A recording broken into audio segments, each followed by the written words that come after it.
Pernah kepikiran nggak sih, setiap kali kita nyalain komputer atau buka HP, sebenarnya ada siapa yang ngatur semuanya di belakang layar?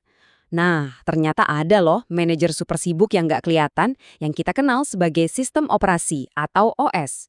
Kali ini kita bakal bongkar tuntas cara kerja si manajer canggih ini. Nah, ini dia pertanyaan utamanya. Kalau OS itu adalah manajer yang ngurusin semuanya, terus siapa atau apa yang ngatur manajernya? Aturan mainnya kayak gimana? Yuk, kita cari tahu bareng-bareng. Oke, pertama-tama kerjaan si manajer ini apa aja sih? Coba deh bayangin OS itu punya semacam menu layanan yang isinya semua hal yang dia bisa lakuin buat program-program kita. Yuk, kita intip menunya. Gini deh, semua hal yang kita lakuin di komputer, yang rasanya udah biasa banget, mulai dari ngeklik icon, buka aplikasi, ngetik sesuatu di keyboard, itu semua diatur sama OS. Bahkan, pas kita nyimpen dokumen, OS lah yang nentuin file itu ditaruh di mana. Ini benar-benar fondasi dari semua aktivitas kita. Tugasnya nggak cuma itu. OS juga bertindak kayak polisi lalu lintas, mastiin setiap program bisa saling ngobrol tanpa tabrakan. Dia juga satpam yang super waspada, yang ngecek terus kalau ada error. Dan yang paling krusial, dia itu manajer sumber daya yang adil, yang bagi-bagi jatah prosesor dan memori ke aplikasi yang lagi butuh, sambil jagain semuanya biar tetap aman.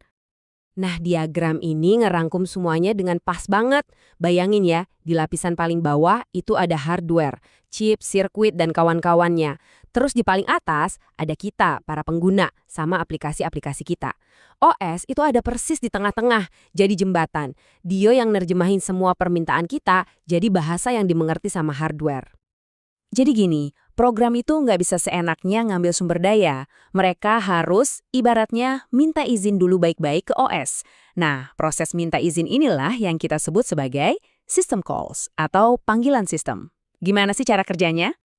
Gampangnya gini, system call itu kayak program kita lagi ngomong, "Permisi Bapak OS, boleh tolong kerjain ini buat saya?"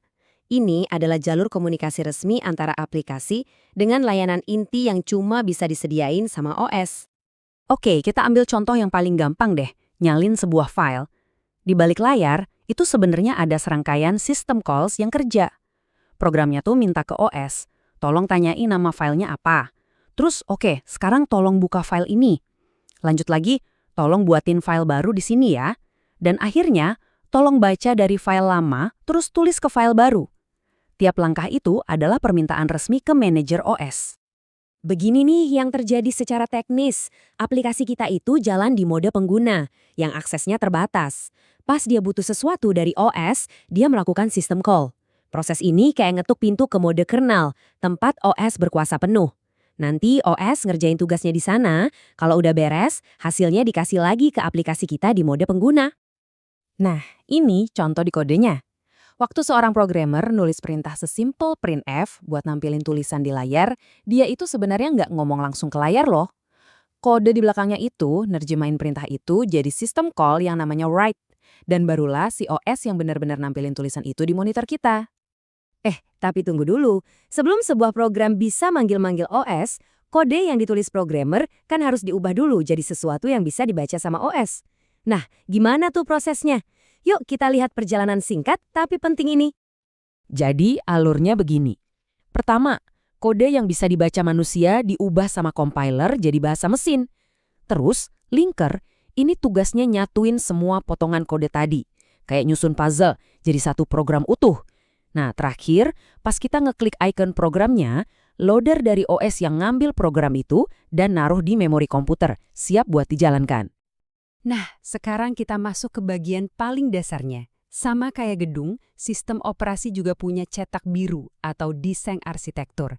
Ada beberapa model utama yang jadi dasar pembuatan OS. Mari kita lihat satu persatu. Yang pertama, ada arsitektur monolitik. Anggap aja ini kayak satu gedung raksasa di mana semua layanan, mulai dari ngurusin memori, file, jadwal, semuanya ada dalam satu program super besar. Plusnya, komunikasi antar bagiannya cepat banget. Minusnya, rumit banget, dan kalau satu bagian ada masalah, seluruh sistem bisa ikut-ikutan error. Selanjutnya, ada pendekatan berlapis. Ini lebih mirip gedung pencakar langit yang rapi. Lapisan paling bawah ngurusin hal-hal paling dasar, kayak hardware, dan setiap lantai di atasnya cuma boleh minta tolong ke lantai persis di bawahnya. Desain ini bikin semuanya jadi lebih teratur dan gampang diperbaiki. Tapi bisa jadi lebih lambat karena permintaan harus lewat beberapa lapis dulu. Terus ada juga microkernel. Filosofinya simple, bikin inti OS atau kernel sekecil dan sesimpel mungkin, jadi cuma fungsi yang super duper penting aja yang ada di dalam kernel. Sisanya, kayak driver atau sistem file, dijalanin sebagai program biasa di luar kernel. Ini bikin sistem jadi lebih stabil dan aman, soalnya kalau ada satu program yang error, nggak akan ngerusak inti sistemnya. Oke, tabel ini ngerangkum perbedaannya dengan jelas ya. Monolitik itu super cepat tapi juga super rumit. Berlapis itu rapi dan terstruktur, tapi kadang bisa jadi lambat. Mikrokernel itu intinya simple dan aman, tapi komunikasi antar bagiannya jadi lebih repot. Jadi, jelas banget kan, gak ada satupun desain yang sempurna. Semuanya punya plus minus.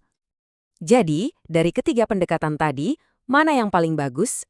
OS yang kita pakai sekarang di laptop atau HP kita, itu pakai model yang mana? Nah, jawabannya ternyata nggak sesimpel itu. Dan justru disitulah letak kehebatannya. Coba kita lihat deh OS yang kita kenal.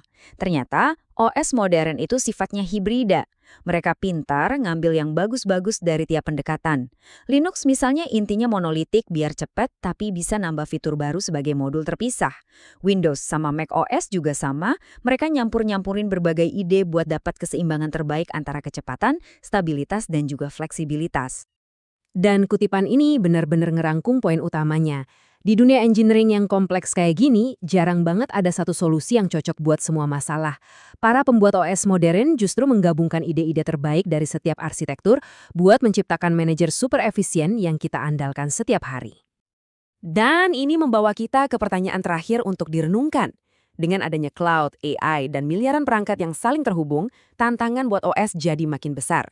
Kira-kira bakal kayak gimana ya cetak biru OS generasi selanjutnya? Terima kasih sudah menyimak kupasan kali ini.